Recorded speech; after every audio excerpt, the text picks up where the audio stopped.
আমার চ্যানেলে সকলকে স্বাগত বন্ধুরা। আমি সাগরিকা। আশা করি আপনারা সকলেই ভালো আছেন। আমিও ভালো আছি। আজকে কিন্তু একদম একটা সুস্বাস্থ্যকর, দেখুন, অপূর্ব একটা কালার, কত সুন্দর, শুধুমাত্র জিরে বাটা আর কাঁচা লঙ্কা দিয়ে অসাধারণ একটা হেলদি টেস্টি ঘরোয়া গ্রাম বাংলার রেসিপি নিয়ে হাজির হয়েছি। এই কারণেই বলছি হেলদি এবং টেস্টি। বাড়ির সব অর্গানিক সবজি, কারণ নিজে হাতে তৈরি করা, আর মাছটাও ভীষণ ফ্রেশ। তাই পাতলা করে ঝোল, খুবই কম তেল মশলায়, নো ডাউট এটা কিন্তু হেলদি একটা রেসিপি আর চটজলদি, একদম সহজ। ভাবছেন এতগুলো বেগুন? হ্যাঁ, এখানে 5 কেজির উপরেই বেগুন রয়েছে। বরমশাই গেছিল মামা শ্বশুর বাড়িতে, সেখান থেকে টাটকা টাটকা বেগুনগুলো তুলে দিয়েছে। আচ্ছা, এই বেগুনগুলোকে কি বলে বলুন তো? শয়লা বেগুন কি? অসাধারণ টেস্ট হয় কিন্তু। আর আমাদের নিজেদের কিচেন গার্ডেন থেকে হারভেস্টিং করেছি এত পরিমাণে লাউ, কিন্তু ভিডিওটা করতে পারিনি কারণ খুবই ব্যস্ত ছিলাম।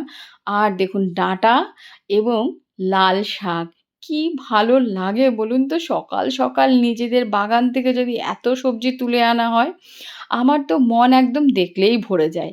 তাই ভাবলাম আজকে টাটকা সবজি যেহেতু রয়েছে আর টাটকা মাছ দিয়ে সুন্দর একটা পাতলা ঘরোয়া ঝোল করাই যাক। দেখুন, আমি বেগুন, আলু, ডাঁটা কেটে নিয়েছি। মাছগুলোও ধুয়ে পরিষ্কার করে নেওয়া হয়েছে।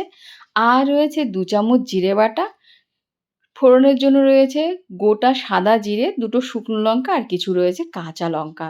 এবারে মাছে সামান্য পরিমাণে লবণ এবং সামান্য পরিমাণে হলুদ দিয়ে সুন্দর করে মাখিয়ে নেব। মাছ সঙ্গে সঙ্গে এইভাবে মাখিয়ে ভাজবেন না, 2-4 মিনিট 5 মিনিটের জন্য রেখে দেবে।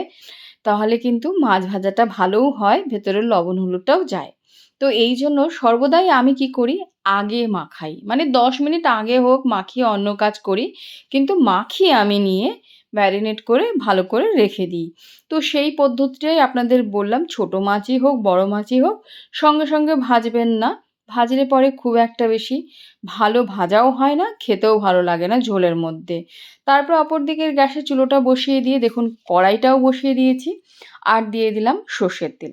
সর্ষের তেলে রান্না করলে এই গ্রাম বাংলার রান্নাগুলো না স্বাদ আরও বেড়ে যায়। যদি না পাওয়া যায় তখন বিকল্প ব্যবস্থা তো রয়েছেই।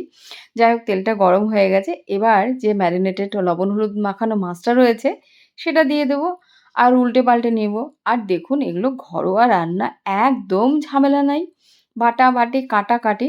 আর এখানে কিন্তু বিভিন্ন মাছ মিক্সড রয়েছে। দেখুন, রুইয়ের পোনাও রয়েছে, বাটাও রয়েছে।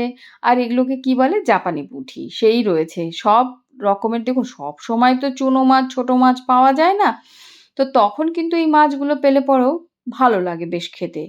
আর বড় মাছ সবসময় খাওয়াটা ঠিক একটা না। তাই ভাবলাম হোলি গেছে, অনেক রকম খাওয়া-দাওয়া হয়েছে। তাই ভাবলাম আজকে হালকা পাতলা একটা ঘরোয়া ঝোল করলে মন্দ হয় না, যেহেতু এত ফ্রেশ ফ্রেশ সবজি রয়েছে। তারপরে দেখুন, গল্প করতে করতে জাস্ট এইভাবে মাছগুলো আমি তুলে নিয়ে এলাম, আপনাদেরকে দেখিয়ে দিলাম। দেখুন, মাছ ভাজাগুলো কিন্তু এইভাবেই করবেন। এবার ওই মাছ ভাজার তেলের মধ্যে জাস্ট যে বেগুনটা কেটে রেখেছিলাম, বেগুনগুলো কিন্তু কচিও ছিল, কোনো পোকাঝোকা ছিল না, বেশ ভালো করেই কেটে নিয়েছি। সামান্য পরিমাণে 1 চিমটে লবণ, 1 চিমটে হলুদ দিয়ে জাস্ট একটু মজিয়ে নেব। কারণ এই বেগুনগুলোর খোসাটা একটু মোটা হয়। যেহেতু এখন বেগুনের সিজন না, বেগুন খুব একটা বেশি ধরবে না। শীতকালীন বেগুনে যতটা স্বাদ থাকে, এখন কিন্তু আস্তে আস্তে স্বাদটা কমবে। আর এই বেগুনগুলো প্রচুর পরিমাণে গাছে হয়, আমি দেখেছি। তো যাই হোক, মামা শ্বশুর পাঠিয়ে দিয়েছে। তো ভাবলাম একদম টাটকা ঘরোয়া ফ্রেশ একটা ঝোল করেই আপনাদের দেখিয়ে দিই। বেগুন ভাজা হয়ে গেছে। এবারে আমি বেগুনগুলোও তুলে নেব। এবার ওই কড়াইয়ের মধ্যে সামান্য পরিমাণে তেল দিচ্ছি, 2 চামচের মতন। দেখুন, দিয়ে তেলটা বেশ গরম হলে পরে ফোড়নটা দিয়ে দেবো। ওই সাদা গোটা জিরে আর 2টো শুকনো লঙ্কা ভালো করে টেলে নেব। যেহেতু জিরের একটা নিজস্ব ফ্লেভার রয়েছে, এবারে কেটে রাখা আলুগুলো দিয়ে দেবো।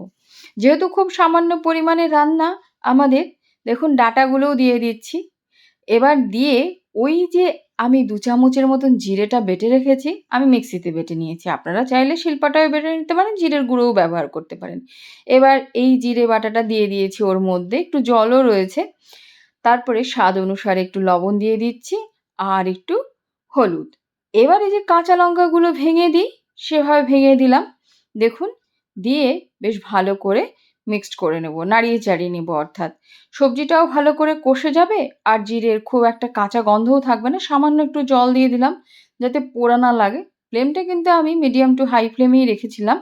এবারে দেখুন একদম জলটা টেনে এসছে, সবজিগুলো ভাজা ভাজা হয়ে এসছে। এবার যে পরিমাণে আপনি ঝোল খাবেন সেই পরিমাণে জলটা দিয়ে দেবেন। আমি ১ গ্লাসের মতন জল দিয়ে দিয়েছি।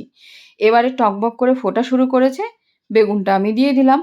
দিয়ে ভালো করে মিক্স করে নিচ্ছি। দেখুন এখনই কত সুন্দর একটা টকটকে কালার রয়েছে। এবারে দেখুন ফ্লেমটা হাই করে দিন, নো ডাউট। ২-৩ মিনিটের জন্য ঢাকা চাপা দিন। ঢাকা চাপাটা উঠিয়ে নিন। খুব সুন্দর একটা অসাধারণ গন্ধ বেরিয়েছে জিরের। তো তারপরে দেখুন অনেকটাই ঝোলটা টেনে এসছে। এবারে যে ব্যাপারটা রয়েছে শুধু মাছটা দিয়ে দিতে হবে ভেজে রাখা। দেখুন একদম ঝোলটা কিন্তু একেবারে ঠিকঠাক হয়ে এসছে। এবারে আমি মাছ ভাজাটা দিয়ে ভালো করে আলতো হাতে নেড়েচেড়ে নেব। বাটা মাছ এই সমস্ত মাছগুলো কিন্তু একটু নরম মাছই হয়। তো সাবধান, মাছ ভাঙলে পরে দেখতে কিন্তু ভালো লাগে না। তাই আলতো হাতেই নেড়েচেড়ে নিচ্ছি। ফ্লেমটা কিন্তু এখনো গ্যাসের ফ্লেমটা বাড়াইনি। খানিকক্ষণ পরে বাড়িয়ে দেব। তাতে কি সবজির কালারগুলো কিন্তু একদম সবুজ টকটকে থাকবে। বেগুনের দেখুন সেই ব্ল্যাকিশ কালারটাই রয়েছে যেটা হয়। আর ডাঁটাগুলো একদম মনে হচ্ছে সদ্য কেটে নিয়ে ঝোলের মধ্যে দিয়ে দিয়েছি। অথচ কিন্তু প্রপারলি কুকও হয়ে গেছে এবং সেদ্ধও হয়ে গেছে কিন্তু। তারপরে ফ্লেমটা যত হাই রাখবেন রান্নাটা কিন্তু ততটাই টেস্টি হবে। কারণ আমার ঠাকুমা বলতো কাঠের উনুনের জালের রান্না নাকি বলে বেশি টেস্টি হয়। ইভেন আমাদের বাড়িতেও একটা টাইম প্রচুর কাঠের উনুনে রান্না হতো। তখন যে আমাদের পরিবারটা ছোট হলে পরেও কিন্তু সকলেই থাকতো আমাদের বাড়িতে। একটা কারণের জন্য। কারণের জন্য বলতে কি পিস্তাতো দাদা, মাস্তাতো দিদি সকলে থাকতো। তো জয়েন্ট ফ্যামিলির মতনই ছিল। তো তখন কাঠের উনুনে রান্না হতো। দেখুন কি অসাধারণ কালার এসছে। ভাবুন একটুখানি কত সুন্দর রান্না। সাধারণ একেবারে ঘরোয়া রান্না। যতটা টেস্টি ততটা একেবারে হেলদি। গরম, গরম ভাতের সঙ্গে এরম রান্না খাবেন, একদম মন জুড়িয়ে যাবে। শরীরেরও শান্তি, মনেরও শান্তি। আচ্ছা বন্ধুরা, আমার ভিডিও কি আপনাদের ভালো লাগে না? এটাও কিন্তু আমার ঠাকুমার রেসিপি বুক থেকে নেওয়াই রেসিপি। চটজলদি ঘরোয়া। আপনি কোনো অফিসে কাজ করুন কিংবা কোনো শিক্ষিকাই হন না কেন, চটপট কিন্তু এই রান্নাগুলো করতে পারবেন।